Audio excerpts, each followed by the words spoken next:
कांच इंसान के द्वारा बनाया गया सबसे खूबसूरत मटेरियल है, लेकिन क्या आप जानते हैं कि कांच को मिट्टी यानी कि रेत से बनाया जाता है? जी हां, आप ठीक सुन रहे हैं, कांच को रेत से बनाया जाता है। लेकिन ये इतना आसान नहीं है। इसके लिए मिट्टी को यानी कि रेत को 1700 डिग्री सेल्सियस पे मेल्ट करना पड़ता है। जी हां, इतने हाई टेम्परेचर पर। और उसके बाद वो एक ट्रांसपेरेंट लिक्विड में कन्वर्ट हो जाता है और ठंडा होने के बाद वो सॉलिड के जैसा लगने लगता है, लेकिन वो एक्चुअली सॉलिड नहीं होता। साइंटिस्ट इसे एमोर्फस सॉलिड या फिर सुपर कूल्ड लिक्विड भी कहते हैं। सबसे खास बात यह है कि कांच को मोल्ड करना बहुत ही आसान है और कांच रिसाइक्लेबल भी होता है। कांच के बारे में इतनी इंटरेस्टिंग फैक्ट जान के आपको कैसा लगा, चैट सेक्शन में लिखना मत भूलिएगा। आप कौन से टाइप का टूथपेस्ट यूज करते हो? जी नहीं, मैं ब्रांड नहीं जानना चाहता हूं, लेकिन मैं ये जानना चाहता हूं कि क्या आप लोगों ने अपने टूथपेस्ट को पलट के उसके पीछे ग्रीन या रेड मार्क चेक किया है, जैसे कि वेज और नॉन वेज के पीछे होता है? जी हाँ गाइस, ये ग्रीन या रेड मार्क आपके टूथपेस्ट के टाइप को बताते हैं। जैसे कि अगर ग्रीन कलर हो तो इसका मतलब ये बिल्कुल नेचुरल इंग्रेडिएंट से मिलके बना है, मतलब यूज करने लायक है। अगर इसके पीछे ब्लू कलर हो तो इसका मतलब यह है कि वो नेचुरल तो है ही, लेकिन उसके साथ साथ उसमें मेडिसिनल प्रॉपर्टीज को ऐड किया गया है, वो और भी अच्छा है। लेकिन अगर रेड कलर मिले तो वो खतरनाक है, क्योंकि उसमें नेचुरल के साथ साथ केमिकल्स भी ऐड किए हुए हैं। लेकिन सबसे खतरनाक होता है ब्लैक कलर, जिसका मतलब यह है कि वो टोटली केमिकल से बनाया गया है। और अगर आपको ब्लैक कलर दिखे तो उसे तुरंत फेंक देना।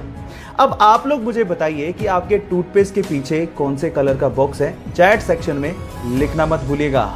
एक घटना है तमिलनाडु के पोथुगुड़ी गांव की, जहां के रहने वाले करपू नामक एक लड़के के घर के पास पूरे ही गांव का स्ट्रीट लाइट का मेन स्विच था। जैसे ही शाम होती वो स्विच को ऑन करता और पूरे गांव में रोशनी आती। लेकिन एक दिन जब वो स्विच को ऑन करने गया तो वहां पर एक दुर्लभ पक्षी को उसने बैठा पाया 3 अंडों के साथ। उसने उसका फोटो लिया और गांव के व्हाट्सएप ग्रुप में शेयर करते हुए लिखा कि जब तक इन अंडों से बच्चे बाहर नहीं निकलते इस मेन स्विच को कोई भी हाथ ना लगाए। गांव वालों ने आर्गुमेंट किया, लेकिन उस लड़के ने हार नहीं मानी और गांव वालों को समझाते हुए पूछा कि बचपन में जिन पक्षियों को आप लोगों ने देखा था, क्या वो आज दिखाई देते हैं? तब गांव वालों को समझ में आ गया कि इन पक्षियों को लुप्त होने से अगर हमें बचाना है तो हमें जागना होगा। उसके बाद से लगातार 35 दिनों तक गांव वालों ने मेन स्विच को हाथ भी नहीं लगाया और गांव वाले अंधेरे में रहे जब तक कि उन अंडों से बच्चे बाहर नहीं आ गए। और ऐसा करके गांव वालों ने इंसानियत को जिंदा रखा। आपको ये सुन के कैसा लगा? चैट सेक्शन में लिखना मत भूलिएगा।